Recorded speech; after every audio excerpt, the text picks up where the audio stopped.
Bonsoir, bienvenue dans votre Corsica Caser. À la une de l'actualité de ce mardi 12 septembre, large mobilisation contre la fermeture de la clinique de l'Hospédale. Personnel, médecins, libéraux, mais aussi habitants et élus étaient rassemblés aujourd'hui sur place à Porto Vecchio.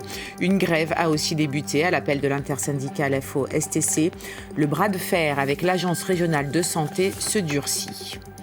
Un déplacement qui suscite beaucoup d'attentes. Gérald Darmanin sera en Corse demain. Il rencontrera notamment les maires et le président du conseil exécutif. Est-ce une visite préliminaire aux annonces sur l'autonomie que pourrait faire le président de la République lors des commémorations de la libération de la Corse? Nous verrons ça dans ce journal. Les conséquences des changements climatiques sur les activités humaines, notamment sur l'agriculture, comment s'adapter, comment innover. Dans la deuxième partie du Corsica Caser, à Jean-André Marchiagne en discutera avec ses invités depuis la station météo de Campo dell'Oro à Ajaccio. Dans l'actualité nationale et internationale, c'est peut-être une révolution thérapeutique. Une société française a mis au point un vaccin qui pourrait soigner le cancer du poumon. Diminution du risque de décès, des effets secondaires, meilleure qualité de vie par rapport à la chimiothérapie. Ce sont les premiers résultats des essais cliniques. Un espoir pour de nombreux patients, notamment chez nous, en Corse, où le cancer du poumon est le plus meurtrier. Le bras de fer engagé depuis plusieurs mois entre l'ARS et les professionnels de santé de l'extrême sud se durcit. Aujourd'hui, les personnels de la clinique de l'Hospédale ont entamé une grève reconductible pour protester contre le projet de fermeture de la maternité. Selon eux, on dénombre 230 naissances chaque année dans cette micro-région. Pierrick Nanigne, Daniel Bansard. Ils avaient prévenu, ils l'ont fait. Mine fermée, visage grave, après des mois de conflits latents, les personnels de la maternité de la clinique de l'Hospédale durcissent le ton et entament leur premier jour de grève. Tous ont stoppé le travail. Aux urgences, même situation. Au total, ils sont une cinquantaine à faire valoir leur droit de grève. C'est une première victoire, ce n'est que le début. Et vu que les réponses de l'ARS, de Mme Le Sen ne sont pas satisfaisantes, nous continuerons, si ce n'est qu'elle reconnaît les 2h30 de route d'éloignement et les transferts en hélico qui sont compliqués.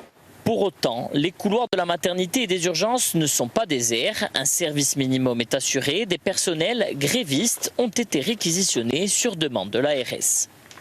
On a été réquisitionné par le préfet de Corse du Sud. Du coup, c'est impossible de garder la maternité fermée, ne serait-ce qu'une journée. Donc on est là, en poste, on a reçu notre commandé, on est réquisitionné, on travaille. Fait pour le moins atypique, la direction de l'établissement soutient les grévistes. Le directeur s'est associé à la mobilisation de cet après-midi. Il craint que le démantèlement de la maternité impacte l'ensemble de l'offre de soins et même au-delà. Oui, moi je soutiens cette grève parce que elle répond aux besoins d'une population inquiète. Elle répond aux besoins de santé parce que c'est vrai que s'il n'y a plus de maternité et si le service des urgences va mal, on aura de graves problèmes de santé. Mais ça va même au-delà du maintien de ces deux services. C'est une question de santé du territoire complet.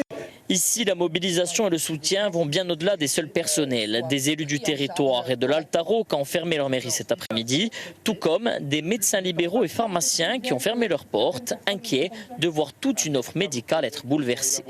Ça va déstabiliser la maternité en sachant que c'est une attractivité pour les professionnels de santé, c'est également une attractivité pour la région et tout ça va nous déstabiliser. Nous sommes un peu loin de tout. Nous avons besoin d'une maternité qui soit sécure, d'une maternité de proximité pour nos patientes et il faut penser aussi aux patientes qui sont dans des conditions de précarité, ça sera les premières touchées. La grève devrait se poursuivre demain. Les modes d'action, eux, pourraient se durcir dans les prochains jours et toucher l'ensemble de la micro-région.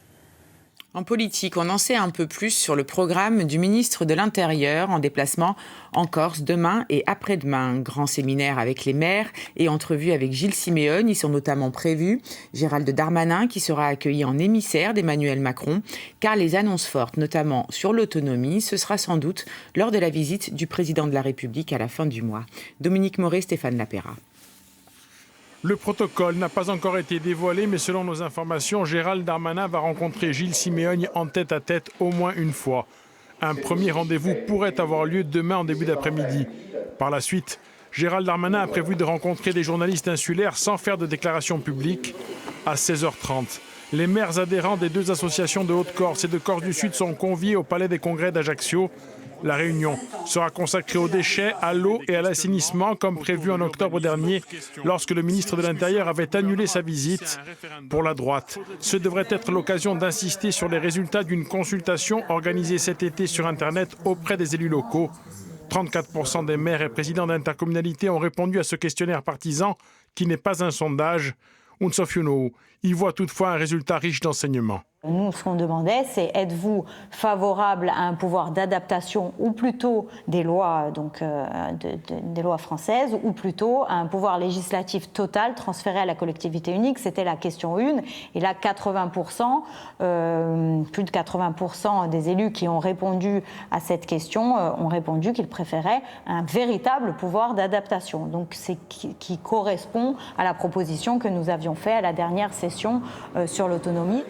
Mercredi soir, un dîner est prévu en préfecture avec les présidents de l'Assemblée et de l'Exécutif, les présidents de groupe et les parlementaires. C'est la première rencontre avec Gérald Darmanin après le vote sur l'autonomie du 5 juillet dernier. Côté nationaliste, les attentes sont fortes. Je crois tout simplement qu'on arrive à un moment de clarification quant aux volontés du gouvernement et de l'État d'avancer de manière sérieuse, historique, pratique, opérationnelle sur le dossier corse. Ça ne sera pas la fin de l'histoire, puisqu'on sait qu'en cas d'accord politique équilibré, il y aura la réforme constitutionnelle à mener et ses différentes modalités sur la table. Mais en tout cas, c'est un moment important, politique et historique pour l'île et pour tous ceux qui espèrent un avenir meilleur sur cette terre. Jeudi matin, Gérald Darmanin va rencontrer le maire d'Ajaccio, Stéphane Sbrage. Durant cette visite de 24 heures, le ministre de l'Intérieur ne devrait faire aucune annonce forte en l'attente d'Emmanuel Macron. Les contours de l'autonomie devraient être esquissés par le chef de l'État en personne. Si vous prévoyez un déplacement Corse-Continent dans les prochains mois, sachez que l'on pourra très bientôt de nouveau réserver un vol au-delà du 31 décembre. C'est ce qu'assure la compagnie Air Corsica. Ce blocage était dû au processus d'attribution de la nouvelle délégation de service public dans l'aérien. Volotea s'étant positionnée, la compagnie régionale n'a pas la garantie, à l'heure qu'il est, de remporter le marché. Or, la nouvelle DSP entrera en vigueur le 1er janvier 2024. On est dans une situation un peu inédite avec un délai très court entre ce qui sera pendant l'automne l'attribution des lignes et leur démarrage le 1er janvier. Et donc il fallait quand même que nous nous organisions légalement, juridiquement, pour assurer la continuité des ventes, en espérant bien sûr assurer aussi le transport.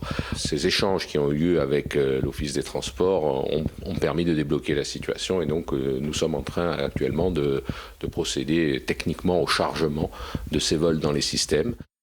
Et Luc Bérény, que vous venez d'entendre, prendra prochainement sa retraite. Il pourrait être remplacé par Pierre Muraccioli, qui deviendrait le nouveau président du directoire d'Air Corsica. Pierre Muraccioli a un CV bien fourni dans l'aérien. Il a occupé plusieurs fonctions au sein d'Air France KLM et est actuellement membre du comité exécutif de l'ATAF, Association internationale des transporteurs aériens. En justice, le procès de Redouane Faïd se poursuit devant la cour d'assises de Paris, aux côtés du braqueur et évadé multirécidiviste, comparé notamment Jacques Mariani, accusé de l'avoir aidé lors d'une tentative d'évasion. Aujourd'hui, une enquêtrice de personnalité est revenue longuement sur le parcours de cette figure du banditisme corse. À Paris, Marie-Françoise Stéphanie, Jennifer Capaille.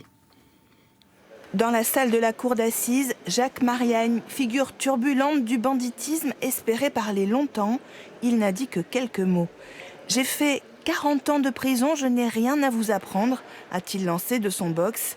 Il est accusé aujourd'hui d'avoir aidé Redouane Faïd, autre star du crime organisé, à préparer un projet d'évasion de la prison de Fresnes en 2017. L'héritier de la brise de mer, fils de Francis Mariani, fondateur du gang Bastier, vient d'entendre dérouler le fil de sa vie par l'enquêtrice de personnalité. La figure du père est omniprésente, a rapporté la psychologue. Un héritage qui aurait poussé Jacques Mariani vers le banditisme. Condamné pour vol à 19 ans, braquage, assassinat, l'accusé reconnaît un certain déterminisme. Il ne dira pas à tout le monde « Maintenant, je ne comprends pas ce qui m'est arrivé. J'ai été condamné 7 fois. J'ai passé 40 années en détention pour rien. Ce sont 7 erreurs judiciaires. » Non, il vous dira qu'il a choisi une vie, que cette vie, elle l'a entraîné parfois en détention. Et il expliquera à tout le monde, M. Mariani, qu'en tout état de cause, c'est pas parce qu'il a été condamné, c'est pas parce qu'il a un parcours judiciaire compliqué et qu'il a passé près de 40 ans en détention qu'il est coupable de tout. Après 10 ans à l'isolement, Jacques Mariani dit partager avec Redouane Faïd le besoin de parler. Jacques Mariani dit avoir eu envie de discuter avec cette enquêtrice de personnalité, mais regrette des erreurs. Sur sa participation au projet d'évasion de Fresnes de Redouane Faïd, il sera interrogé le 4 octobre prochain. Il conteste les faits. La sécurité des plages, toujours en question en ce beau mois de septembre. En effet, la quasi-totalité des postes de secours sont fermés en Corse depuis le 31 août. Pourtant, le littoral est encore très fréquenté et les accidents fréquents. Reportage à Calvi où le dispositif est maintenu jusqu'à la fin de la semaine. Sybille Brumberg et Guillaume Leonetti. Le calme de l'arrière-saison que sont venus goûter quelques touristes sur le site de l'Ostricogne en Balagne. Mais comme sur la majorité des plages de Corse, le poste de surveillance a fermé depuis le 31 août. Ça devrait être ouvert parce qu'il y a encore beaucoup de monde. On le voit aujourd'hui, il ne fait pas spécialement très chaud, mais il y a quand même du monde sur les plages. Ça serait bien qu'il y ait de la sécurité, un peu plus. Je ne sais pas nager. Alors à chaque fois je m'aventure, mais jusqu'à la poitrine. Après je commence à stresser. Si ça restait ouvert au moins jusqu'au 20 septembre, ce serait bien. À Calvi, en revanche, un peu plus de fréquentation. Et ici, la sécurité est encore assurée. On est très contente, effectivement. Bon, c'est pas qu'on pense qu'on va avoir un accident comme ça tous les jours. Mais je pense que pour beaucoup de gens, c'est une très bonne chose. C'est rassurant. C'est rassurant, comme vous dites. 2 sauveteurs, des sapeurs-pompiers volontaires, se relaient tous les jours de 9h30 à 18h30. Leurs interventions peuvent aller de la simple piqûre de méduse au début de noyade.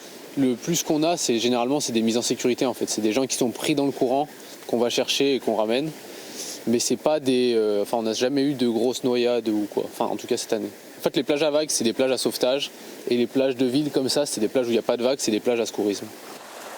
Seulement 2 plages en Haute-Corse sont encore surveillées jusqu'au 15 septembre, Calvi et l'île Rousse. Des postes financés par les communes, toutes ne peuvent pas se le permettre. On aurait aimé mieux faire, mais après ça dépasse bien sûr notre budget et on pense que là c'est quand même une bonne chose de faire 3 mois pleins et je pense que tout le monde sont contentes. Coût des 3 mois de surveillance pour la municipalité, 50 000 €. En Corse, 2 noyades ont eu lieu sur les plages depuis la fermeture des postes de secours le 31 août. C'était sans conteste la première légende du football corse et le plus grand gardien insulaire. Dominique Colonne s'est éteint à l'âge de 95 ans, de l'OGC Nice au Cameroun où il fut sélectionneur, en passant par l'équipe de France. Retour sur la trajectoire et la personnalité hors norme de Doumé le Cortenay avec Marc-Antoine Renucci. Nous sommes en 1959. Le Stade de Reims, meilleur club français de l'époque, affronte la plus grande équipe du monde, le Real Madrid. Il s'agit de la finale de la Coupe d'Europe des clubs champions, l'actuelle Ligue des champions. Les buts rémois sont alors gardés par un Corse, Dominique Colonne. Auteur d'une prestation de haute volée, le portier insulaire détournera un pénalty madrilène, mais ne pourra empêcher la défaite de son équipe 2-0 face au coéquipier d'Alfredo Di Stefano. Dans la défense, sous les coups de boutoir... Dominique Colonne a ses 340 matchs de Division 1, mais aussi 4 titres de champion de France avec l'OGC Nice, puis le Stade de Reims. Et Colonna dégage au point. Splendide arrêt de Colonna qui sera le meilleur joueur... C'est aussi 13 sélections sous le maillot de l'équipe de France. But! Non! Sénac shoot, mais Colonna plonge! Dans ce reportage, datant de 1998, il nous livrait quelques-uns de ses meilleurs souvenirs, notamment celui de sa première cape, où il fut encore question de pénalty. Voilà Pascal. La prima selezione in Islande e a prima minuto c'è stato un penalty e l'ha arrestato, io ho detto cominciamo a. Lors de la Coupe du Monde 1958, l'équipe de France atteint les demi-finales avant de s'incliner face au Grand Brésil du roi Pelé. Dominique Colonne a fait partie de l'aventure, aux côtés des Raymond Coppa et autres Juste Fontaine. Mais sa forte personnalité va lui jouer des tours. J'ai eu une saute d'humeur envers, à l'époque, un des sélectionneurs, qui m'a posé une question qui ne m'a pas plu. Je lui ai répondu, non pas grossièrement, mais enfin disons. Et ça fait qu'il ne m'a pas fait jouer. Ce caractère bien trempé l'a sans doute aussi beaucoup aidé. Dominique Colonne compense son m72 par son courage et sa vivacité. Il est le précurseur de ce style qu'ont adopté de nombreux gardiens corses, de Paul Orsat à Jean-Louis Lec en passant par Pascal Olmette, des portiers au tempérament téméraire. C'est un cas à part, le gardien, vraiment? Même aujourd'hui? Absolument, même aujourd'hui, oui. Ouais. Et peut-être un peu plus dans un certain temps, parce que, bon, il était... On le voyait plus que les autres, d'ailleurs, il avait un maillot plus beau que les autres. Et c'est vrai que moi, j'ai jamais joué un match tranquille. Hein. Ouais. Jamais. C'est difficile, gardien. Ouais, c'est difficile. J'ai la personne de Dominique Colonne devant moi, j'ose pas dire, c'est un monument. Un monument, un personnage. Dominique Colonne a également été en dehors de ses cages. Premier sélectionneur de l'équipe nationale du Cameroun, conseiller technique en Afrique, représentant Adidas et même premier gagnant du loto sportif en 1985. La chance et le talent n'ont pas quitté l'ancien gardien de but de Reims et de l'équipe de France. Premier gagnant du loto sportif, Dominique Colonne a encaissé aujourd'hui un énorme chèque, plus de 2 300 000 francs. Mais comment parler de Dominique Colonne sans évoquer sa ville de Corté, l'endroit où il est né en 1928, où il débuta sa carrière sous les couleurs de l'USC et où il gérait un hôtel encore récemment. C'est aussi ici qu'il prenait plaisir à se balader et à jouer aux cartes avec ses amis. Car pour beaucoup, Dominique Colonne, le plus grand gardien de l'histoire du football corse, restait aussi et avant tout Doumé, un enfant de Corté. Un concert à ne pas manquer. Le saxophoniste, chanteur et compositeur Thomas de Pourquerie se produira en la cathédrale d'Ajaccio demain à 21h dans le cadre du festival Notes et Acres. Musicien virtuose et multiprimé, son répertoire navigue entre jazz, pop et rock psychédélique. Vous voyez des images des répétitions et balances qui se sont déroulées cet après-midi. Les arts, sujets de recherche scientifique. Dimanche, au parc Galéa, la danse et la musique étaient à l'honneur, mais vue de la science. Deux chercheuses, une de l'Université de Corse, l'autre de l'Université de Pavie en Italie, travaillent respectivement sur ces domaines. Elles ont exposé les résultats de leurs recherches lors de conférences auxquelles ont assisté Solange Gradiagne et Thomas Imbert. Depuis mars dernier, les chercheurs de l'Université de Corté figurent systématiquement sur l'affiche du parc Galéa. Je suis très heureuse en tout cas de participer à ce cycle de conférences qui permet d'amener le savoir. Davia Benedetti, enseignante et anthropologue, présente ses travaux scientifiques menés sur l'empathie et la danse contemporaine. Pour elle, c'est aussi l'occasion de rencontrer des universitaires venus d'ailleurs. Ça nous permet en effet de pouvoir croiser et les disciplines et les points de vue sur les thématiques observées. Donc ça rejoint la thématique d'aujourd'hui, l'empathie. C'est aussi être en mesure de s'approprier le point de vue de l'autre sans toutefois perdre son propre point de vue et sa propre subjectivité. Des bienfaits de la danse à la musique, il n'y a qu'un pas. Les deux conférences du parc Galéa ont toujours un lien entre elles. Laura Ferreri, italienne, venue de l'Université de Lyon, a travaillé sur l'impact positif de la musique, y compris en période de confinement. Mais aussi pour se sentir moins seul ou moins isolé.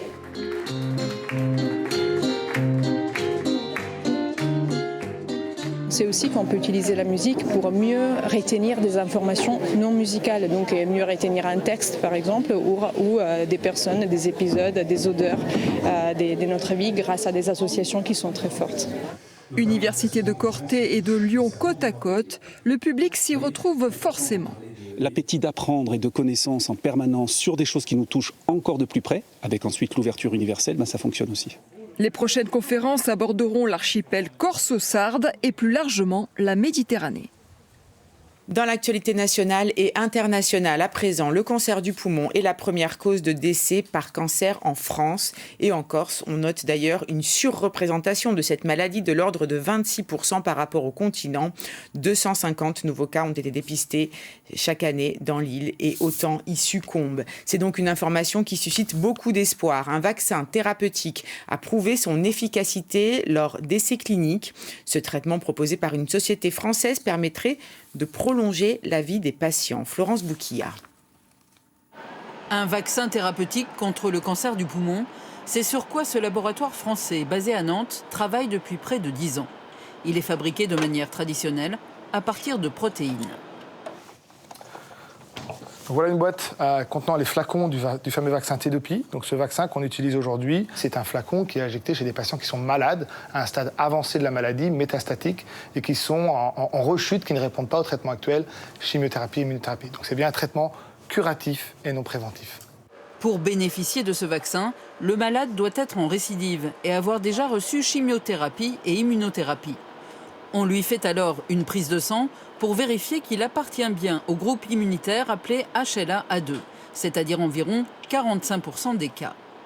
On peut alors le vacciner. La durée de survie du malade passe en moyenne de 7 à 11 mois, avec beaucoup moins d'effets secondaires que la chimiothérapie. Une efficacité très intéressante, selon le cancérologue qui a piloté l'étude. Le vaccin n'a pas démontré une capacité de guérir les patients. Et d'ailleurs, les patients métastatiques en général ont un cancer que l'on ne peut pas guérir. Par contre, on peut vivre avec ce cancer. Et le but des immunothérapies et des autres traitements du cancer, c'est contrôler la maladie le plus longtemps possible et idéalement à long terme pour avoir une vie la plus normale possible. Des essais cliniques prometteurs de vaccins thérapeutiques sont aussi à l'étude dans les cancers de la peau, du pancréas et de l'ovaire. Ces connaissances nous aident à développer de nouveaux types de médicaments, en tout cas qui nous rendent très optimistes pour l'avenir. Après une dernière étude, le vaccin thérapeutique contre le cancer du poumon devrait être mis sur le marché en 2027. La Libye frappée par de terribles inondations. Les secours parlent de plus de 2300 morts et 5000 disparus, mais le bilan pourrait être beaucoup plus lourd encore. La tempête Daniel, qui balaye depuis plusieurs jours l'est de l'Europe et le nord de l'Afrique, a provoqué la rupture de plusieurs barrages, engloutissant notamment une partie de la ville de Derna, située sur la côte méditerranéenne. Ce phénomène météorologique extrême, un cyclone tropical en Méditerranée, est lié en partie à la chaleur, le réchauffement climatique. On en parle justement ce soir dans le Corsica Zère avec Jean-André Marchiani et ses invités.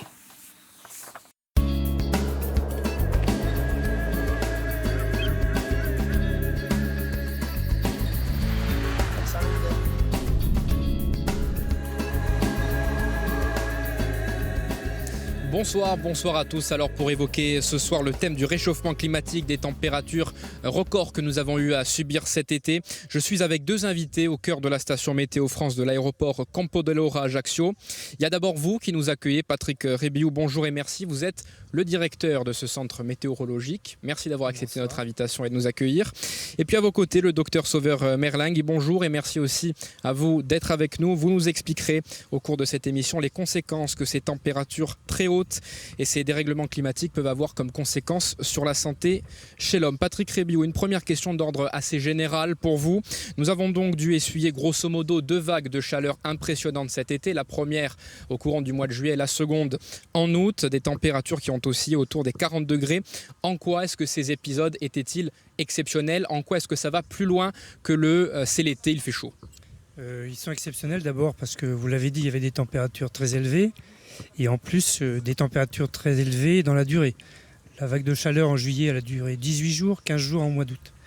Et effectivement, ce sont des situations exceptionnelles mais qui vont le devenir moins avec le changement climatique, avec le réchauffement climatique. Alors on va en parler dans un instant. On a aussi beaucoup parlé de dômes de chaleur pendant ces épisodes. Alors qu'est-ce que c'est exactement que ce phénomène pour que l'ensemble des téléspectateurs... Alors le dôme de chaleur, c'est un terme qui est nouveau, mais en fait c'est un anticyclone. Un anticyclone, il faut voir ça effectivement comme un dôme, une grosse colline d'air comme ça, qui est liée à la circulation.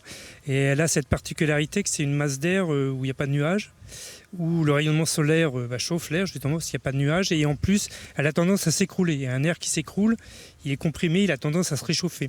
Et une des caractéristiques des dômes de chaleur, c'est que ça dure longtemps justement. Après il y a d'autres façons de faire des canicules, c'est plutôt ce qu'on appelle les panaches. Par exemple en 2022, la Corse avait été plus ou moins épargnée du panache de chaleur qui était de la chaleur qui a ramené de l'Afrique du Nord vers le continent. Et cette année c'était plutôt dôme de chaleur. Voilà. Et donc tout ça, ce sont grosso modo et typiquement les conséquences d'un dérèglement climatique. C'est ce que vous dessiniez il y a un instant. La probabilité d'avoir des événements comme ça, elle augmente avec le changement climatique et leur intensité augmente avec le changement climatique. Alors forcément, ces chaleurs extrêmes et ces dérèglements climatiques ont eu des conséquences et continueront d'ailleurs d'en avoir sur notre écosystème tout entier, même au-delà de la saison estivale. On parlera des conséquences chez l'homme dans un instant avec le docteur Merlingue. Mais en attendant, feux de forêt à répétition, réchauffement de la mer, espèces animales ou végétales menacées, tout cela est scruté de très près par les scientifiques notamment. Regardez, c'est un reportage de Maya Graziani et de Christian Giuliano. On continue le débat juste après. Un matin comme les autres à la Rivelata. Sur le quai du centre de recherche de la Stareso, les chercheurs prennent des mesures dans l'eau. On les fait 2 fois par mois en baie de Calvi. Salinité, oxygène dissous, sédimentation, pH et température de l'eau. Les données de la station de recherche s'étalent sur 40 ans. C'est une des plus belles séries temporelles de Méditerranée. Et le constat est sans appel. Mare Nostrum se réchauffe. On voit une augmentation de la température de l'eau de surface, avec une augmentation accrue au cours de la dernière décennie, avec une augmentation de 1 degré de la température de l'eau. Donc c'est énorme, ça augmente aussi bien en surface, mais aussi en profondeur. On voit qu'il fait de plus en plus chaud, de plus en plus profondément dans cette colonne d'eau, et de plus en plus longtemps, aussi bien dans l'espace que dans le temps. Et la saison estivale s'allonge, il fait de plus en plus chaud, aussi de plus en plus tard dans la saison, septembre, octobre. Cet été, les températures moyennes de l'eau de surface ont oscillé entre 25 et 27 degrés. Des températures toujours trop chaudes, même si elles sont moins extrêmes que ces dernières années. L'année dernière, la température de l'eau avait atteint des records, plus de 30 degrés, notamment dans le port de Stareso. Ce qui a eu une répercussion sur de nombreux organismes marins, notamment les organismes non mobiles. Donc les poissons, eux, peuvent migrer en profondeur ou alors remonter vers le nord. Mais par contre, toutes les espèces fixées, comme le corail, les gorgones, les communautés d'éponges, ont fortement subi cette augmentation de température. Conséquence, une mortalité des gorgones qui se nécrosent, comme sur ces images, et finissent par tomber au fond de l'eau, victimes de cet incendie sous-marin. Les incendies. On connaît surtout ceux-là. Véritables fléaux, ils sont eux aussi boostés par le changement climatique. L'été avec les fortes chaleurs et les sécheresses du sol et de la végétation, mais aussi, de plus en plus, l'hiver. La végétation, même en hiver, est soumise au stress, non pas dû à la température élevée, mais aux températures qui peuvent être fraîches, voire froides, et il n'y a pas suffisamment d'humidité. Donc la végétation est sèche, parce que les pluies concentrées, l'eau ne pénètre pas dans le sol, elle s'évacue, elle s'enfuit vers la mer, je dirais, et ce qui fait que la végétation n'en profite pas. Donc effectivement, on peut se retrouver dans des périodes hivernales avec des feux, le feu de Câtre en 2018 par exemple, ou en 2020 le feu de Pointe. Le cumul des précipitations annuelles n'a pourtant pas changé. 934 mm en moyenne au cours des 70 dernières années. Pas de différence de quantité donc, mais un bouleversement du cycle hydrologique, comprendre des périodes sèches plus longues et des périodes humides plus violentes. C'est ça, les événements. Il peut ne pas pleuvoir, mais quand il pleut, il pleut. Et ça, on le retrouve dans les rivières. C'est-à-dire aujourd'hui, on a le Gol qui peut monter de 10 mètres. 10 mètres. Je ne parle pas d'un débit à 3000 mètres cubes secondes. Les gens ne savent pas ce que c'est, mais 10 mètres de hauteur. Le Tavignal qui monte à 8,50 mètres. C'est ça. Mais ce qu'il y a, c'est qu'on a ces crues extrêmes, on a des catastrophes, mais après, le débit baisse et l'étiage estival, c'est-à-dire la période où il y a peu d'eau dans les rivières, dans les années 60, on avait 2 mois. Aujourd'hui, on a 5 mois d'étiage. Et jusqu'à 7 mois en 2017 ou l'année dernière. Sécheresse, vagues de chaleur, les données s'accumulent. En Corse, depuis 1950, la température a augmenté d'1,7 degré. Pour les chercheurs, comme pour les météorologues, la question n'est plus de savoir si le réchauffement climatique existe, mais comment y faire face. Car le réchauffement de l'air et de l'eau, ça donne ça. Putain, ça y est, Boucan ! Oh putain ! Des cellules orageuses de très forte intensité qui provoquent vents violents, pluies diluviennes, inondations. Un climat beaucoup plus dangereux. Dangereux, oui, c'est des phénomènes extrêmes. Le climat est de plus en plus contrasté. On va avoir des épisodes très chauds, des canicules, des épisodes extrêmes comme ça de précipitations intenses méditerranéennes. Et donc, une des manières de s'adapter, c'est de trouver des systèmes d'alerte précoces pour mettre les gens en quelque sorte à l'abri. Aujourd'hui, on change de paradigme. Le slogan, c'est plutôt que de dire prévoir le temps qu'il fait, c'est prévoir ce que fera le temps. Voilà donc pour les conséquences que peuvent avoir ces températures incroyablement hautes et le dérèglement climatique en général. On a parlé dans ce reportage d'espèces végétales ou animales qui pourraient être menacées par ces phénomènes, mais il y a une autre espèce qui en souffre, c'est évidemment l'espèce humaine. Alors docteur, je me tourne vers vous, dites-nous, expliquez-nous en quoi est-ce que ces températures caniculaires très hautes peuvent être un danger pour l'être humain. Mais il faut vous rappeler, bonjour tout d'abord, il faut rappeler quand même, si vous voulez, qu'il y a une vingtaine d'années, on a eu une période de canicule au cours de laquelle on a eu à déplorer entre 17 et 20 000 décès chez les personnes âgées, puisque canicules non attendues et mesures extrêmes qui font que des gens sont décédés.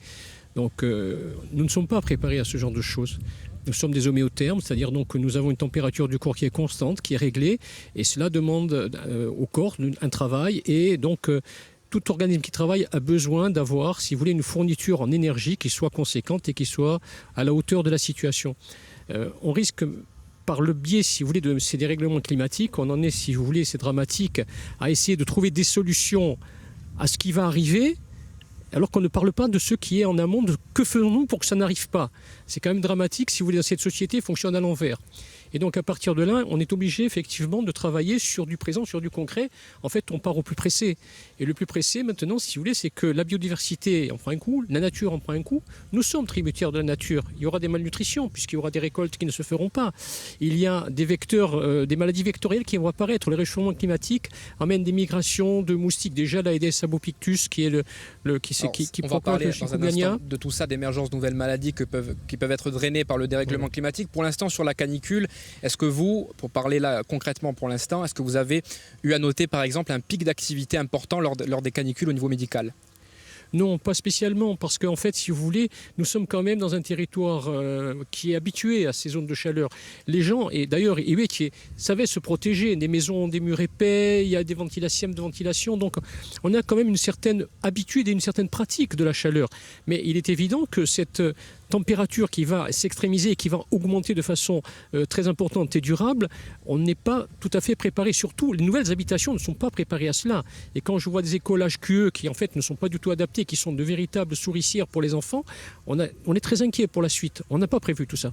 Vous travaillez justement avec les services de Météo France, peut-être pour vous aider à anticiper, à préparer des épisodes comme celui-ci ou comme celui de 2003 dont vous parliez il y a un instant. Je pense que moi j'ai déjà travaillé avec Antoine Orsini, donc que vous avez vu dans le reportage tout à l'heure, sur effectivement les changements environnementaux et sur la problématique donc de l'eau en Corse. Et c'est vrai que il n'y a pas longtemps, je crois que vous avez fait une conférence avec un mathématicien de renom, donc sur effectivement l'environnement. L'environnement, c'est un tout. Et le changement climatique, eh bien, ça vient s'imbriquer, c'est une des briques de l'environnement et il faut qu'on en tienne compte. Et il faut qu'on réfléchisse à plusieurs sur comment on fait pour que ça n'arrive pas, comment on fait pour pallier aux conséquences, mais ça va être compliqué. Est-ce que l'humain et le corps humain peuvent s'adapter à ces dérèglements climatiques ? À ces chaleurs qui sont de plus en plus fréquentes, ces épisodes aussi, on en parlera dans un instant, orageux, de tempêtes. On entre en résistance. On entre en résistance et puis ensuite, si vous voulez, à partir du moment où on le sait, il va y avoir donc des mesures qui vont être prises. Donc on va insister chez les gens en disant mais hydratez-vous, mettez-vous à l'abri, les personnes âgées, on va les surveiller de plus près. Il y a des mairies qui font en sorte d'avoir des contacts avec eux, ils les appellent, tout ça. Donc des choses sont mises en place, c'est vrai. Mais c'est vrai que la base, c'est quand même pour éviter l'accident, il faut être prudent. Donc si vous voulez, là on gère l'accident, quoi. Voilà. Patrick Rébiou, je me tourne vers vous. On dit beaucoup et souvent que dans par exemple 50 ans, dans X années en tout cas, le climat du Maghreb ce sera celui de la Corse, que le Maghreb lui sera difficilement habitable. Est-ce que c'est réellement notre avenir qui se dessine là ? Sans forcément faire la comparaison avec le Maghreb. Actuellement, lors des vagues de chaleur, on atteint sur la Corse 41 degrés. Le record, c'est 43 degrés sur Sartène en 2009. Je l'ai déjà dit, donc ça va augmenter la fréquence des vagues de chaleur et leur intensité. Donc d'ici même 10 ans, même l'année prochaine, il n'est pas impossible qu'on franchisse 45 degrés.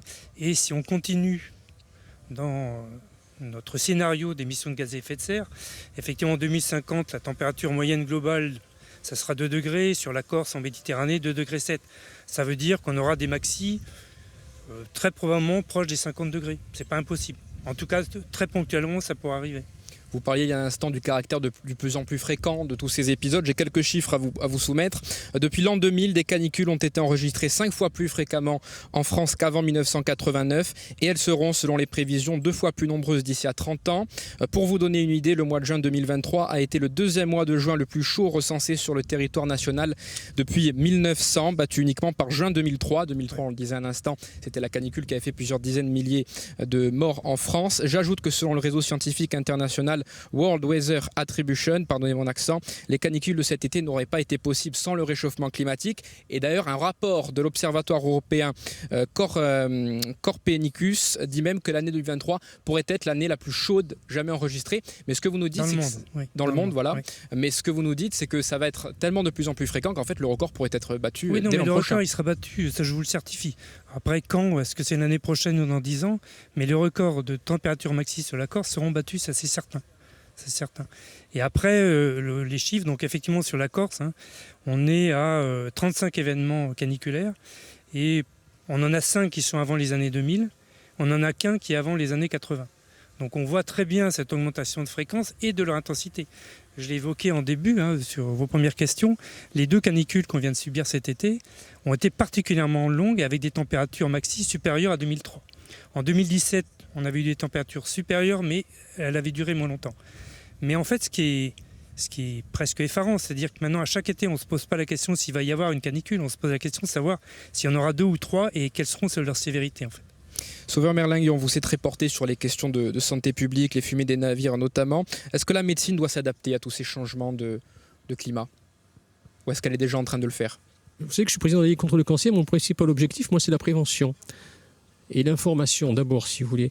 Je considère qu'agir sur le terrain pour essayer de sauver les meubles, c'est ce qu'on fait actuellement, ça n'est pas la bonne solution, même s'il la faut, même si elle est nécessaire. Si on n'agit pas en amont, on ne fera rien, parce que, excusez-moi, mais les activités anthropiques sont celles qui sont les plus, si vous voulez, à même de créer des problématiques. Le couvert végétal est en souffrance. Vous avez vu chez moi le maquis. Vous avez des taches rousses dans le maquis, ça veut dire qu'il y a un maquis qui est en souffrance. Et ça, quand vous avez un maquis qui est en souffrance, vous n'avez plus de retenue d'eau. Vous n'avez plus de retenue d'eau, donc vous avez une sécheresse. Vous avez une sécheresse, vous avez derrière toutes les conséquences qui vont avec. Bon, et quand on voit un golfe comme Ajaccio, si vous voulez, où déjà on a une pollution qui est originelle, parce que sur le plan climatique, on a un courant circulaire qui fait que ça tourne sur Ajaccio, ça on le sait. Par contre, quand vous avez des bateaux de croisière qui arrivent et qui vous polluent, apportent une pollution supplémentaire, je crie au fou. Il faudrait arrêter cela. On n'est pas dans situation, si vous voulez, de dire on va gérer au fur et à mesure que se présentent les événements. On doit agir en amont des événements. Humaine qui crée le dérèglement climatique, est-ce que vous craignez que ça ne puisse donner lieu à l'émergence de nouvelles maladies, de nouvelles espèces qui pourraient nous transmettre de nouvelles maladies? C'est fait. C'est fait actuellement, les maladies vectorielles, c'est-à-dire celles qui sont transmises par les poux, les tiques, les moustiques, elles sont déjà sur le terrain. L'Aedes albopictus n'existait pas il y a une quinzaine d'années en Corse. Et d'ailleurs, j'ai même moi, si vous voulez signer à l'ARS, qu'il était sur le terrain, parce qu'il dit non, il n'est pas là. Il avait été observé par le docteur Euro, qui est le maire de Prunay-du-Fumur, qui d'ailleurs travaillait sur l'environnement avec l'Union régionale des médecins libéraux, dont j'étais le président.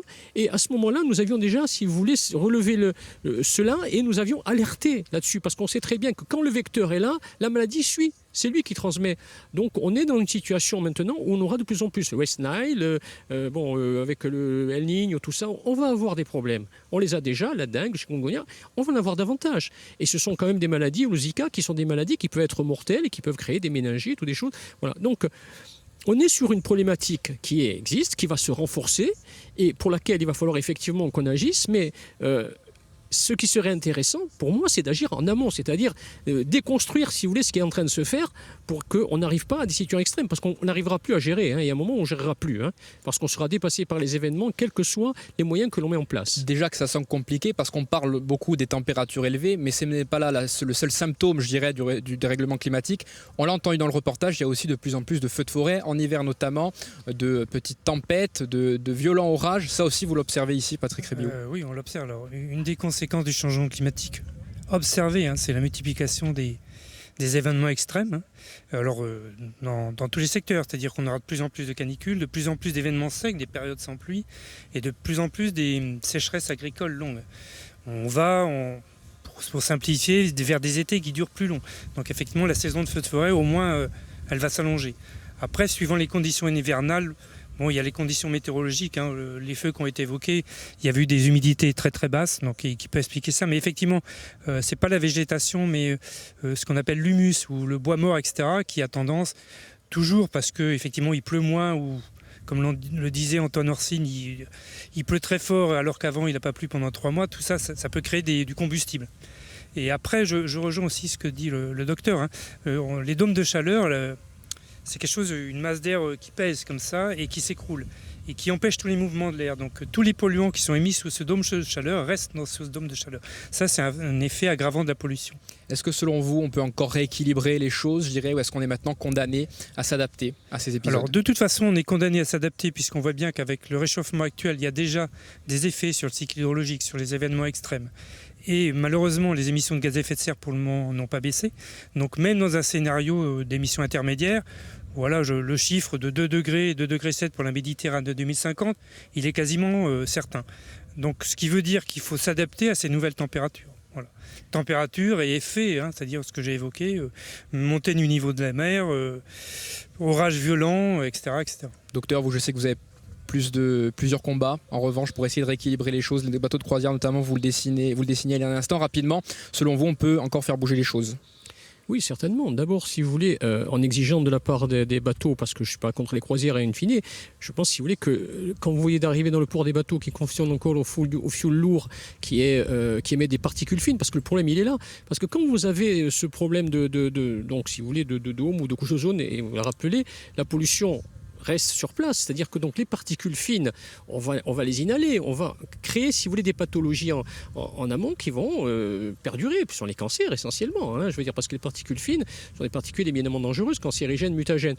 Donc, appeler les gens, si vous voulez, à avoir des bateaux qui soient respectueux de l'environnement et à exiger, et puis à contrôler, et pas à vouloir, si vous voulez, installer des coffres d'amarrage pour qu'on ait encore un peu plus de bateaux, qui viennent nous polluer. C'est insensé. On marche sur la tête. Il y a un problème. Donc ça, c'est aussi au pouvoir public et en particulier à la collectivité de Corse de gérer cela. Parce que la santé des Corses, ça les regarde aussi, puisqu'ils s'intéressent à cela. Merci beaucoup, messieurs, d'avoir participé à cet enregistrement donc, depuis le Centre Météo France d'Ajaccio. Merci aussi aux équipes techniques de France 3 Corse via Stella qui ont permis la réalisation de cet enregistrement. Tout de suite, l'information continue avec à suivre votre Noudisial.